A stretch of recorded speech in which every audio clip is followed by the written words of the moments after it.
गहपुर हालामनि मुस्रिमा खुनजय बर' उराङा गोमानानै दं।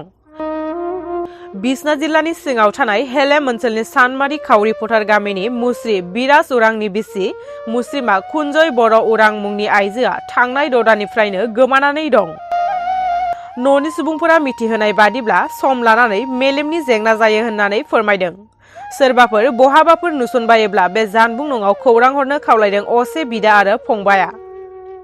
जानबुं नं 702-290-2639।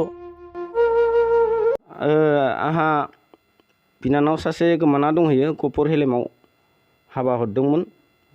दा बै बिकास हौवानि नामा बिकास माने अरां बिकास अरांनि न'खरनिफ्राय दा मानसिया गैया 6 मास जाबाय दिनैसिम खबर गैया।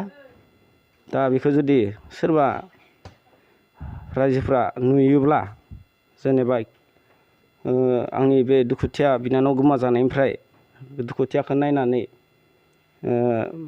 माहाय मिन्थिसार होयो खबर होयो जेन आं बेखिनिखौनो बुंनानै दोनबाय। आंनि बिनानाव खुनजय उरां माने बियो गोमाना दंहैयो 6 मास जाबाय।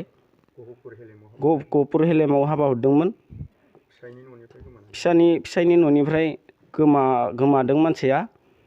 दा दिनैसिम पात्ता गैया मानसिखौ नागिरना मोनाखै बबाव दङ बबाव गैया माने। ओमफ्राय दा जुदि सोरबाफोर नुसनबायदोंबा औ रायजो राजाखौ आं गुरैयै खावलायो जोंनि दुखुथियाखौ जाहाथे नुनानै खबर हरो। बे जोंनि कन्टेक्ट नाम्बार।